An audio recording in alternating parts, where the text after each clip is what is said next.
I want to watch wisteria grow over my bare feet because I haven't moved in years.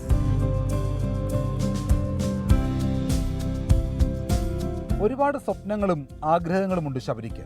അതിലേക്ക് പതിയെ നടന്നെടുക്കുകയാണ് ശബരി. പഠനത്തിലെ മികവ് എഴുത്തിലും ശബരിക്കുണ്ട്. ഇക്കഴിഞ്ഞ MG university യുവജനോത്സവത്തിൽ Sabari തിളക്കമാർന്ന നേട്ടം കൊയ്തു. തിരുവനന്തപുരം സ്വദേശിയായ ശബരിക്ക് ഇംഗ്ലീഷ് ഭാഷയോടും സാഹിത്യത്തോടും പ്രത്യേക താല്പര്യമുണ്ട്. ശബരിയുടെ ലഹരി എഴുത്തു മാത്രമാണ്. എൻ്റെ ഒരു അഡിക്റ്റീവ് സാധനം ഈ പോയംസാണ്. ഞാൻ ഇതിലൂടെയാണ് ഈ ജീവിതത്തിനെ എനിക്ക് ജീവിക്കാൻ പറ്റുന്നത്. So it's like part of my life ഇപ്പം പോയട്രി എന്ന് പറഞ്ഞാൽ. സോ പകൽ 3:30 വരെ കോളേജിൽ പഠിത്തം, അതിനുശേഷം രാത്രി 11 മണി വരെ കഫേയിൽ ജോലി ചെയ്ത് പഠനത്തിനും ജീവിതത്തിനുമുള്ള ചെലവ് കണ്ടെത്തും.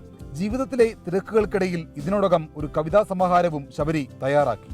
ഹൃദയം പറയുന്നത് സ്നേഹത്തോടെ അനുസരിച്ചാൽ പ്രതിസന്ധികളെ മറികടന്ന് ജീവിക്കാൻ കഴിയുമെന്നും ശബരി പറയുന്നു. പാടാണ്, കഷ്ടപ്പാടാണ് ജീവിക്കാൻ. പക്ഷേ ലൈക്ക് നിങ്ങൾക്ക് വേണ്ടി ചെയ്യുക, വേറെ ആർക്ക് വേണ്ടി ചെയ്യണം. പിന്നെ സൊസൈറ്റി കുറേ എക്സ്പെക്ടേഷൻ കാണും, അത് കാണും, ഇത് കാണും. അതൊന്നും മൈൻഡ് ചെയ്യേണ്ട. ലൈക്ക് നമുക്ക് ഇഷ്ടമുള്ള നമ്മളെ ഹാർട്ട് എന്താ വിചാരിക്കുന്നത് അതങ്ങ് ചെയ്യുക. ഇല്ലെങ്കിൽ നമ്മൾ എന്തായാലും റിഗ്രറ്റ് അടിക്കും. പമ്പ DB കോളേജിന്റെ അഭിമാനമാണ് ശബരിയെന്ന് അധ്യാപകർ സന്തോഷത്തോടെ പറയും. ശബരിയുടെ ഇഷ്ടങ്ങളെയും കഴിവുകളെയും തിരിച്ചറിഞ്ഞ് വിദ്യാർത്ഥിക്കുള്ള എല്ലാ സൗകര്യവും അധ്യാപകർ ഒരുക്കി കൊടുക്കുന്നു. ഫസ്റ്റ് സെമ്മിൻ്റെ റിസൾട്ട് വരുമ്പോൾ ക്ലാസ് ടോപ്പറാണ്, എല്ലാ സബ്ജക്റ്റിനും A+ ഉണ്ട്. അതോടൊപ്പം തന്നെ ഒരു പോയിട്രി കളക്ഷൻ അവന് ഫസ്റ്റ് സെമ്മിൽ തന്നെ പബ്ലിഷ് ചെയ്യാനായിട്ട് പറ്റി. ശബരിയിലൂടെ പമ്പ DB കോളേജിന്റെ പേരും പ്രശസ്തിയും ലോകമറിയുമെന്ന പ്രതീക്ഷയും അധ്യാപകർക്കുണ്ട്. ഞങ്ങൾ ഏറ്റവും പ്രധാനമായിട്ടും പോയട്രി റൈറ്റിംഗ് ആയിരുന്നു. പോയട്രി റൈറ്റിങ്ങിൻ്റെ കൂട്ടത്തിൽ നമുക്ക് എസ്സേയും ഷോർട്ട് സ്റ്റോറിയും ഫിലിം റിവ്യൂ ഒക്കെ നോക്കിയാൽ എന്താണെന്ന് സജഷൻ ചോദിച്ചു. പക്ഷെ അവർ റെഡിയായി.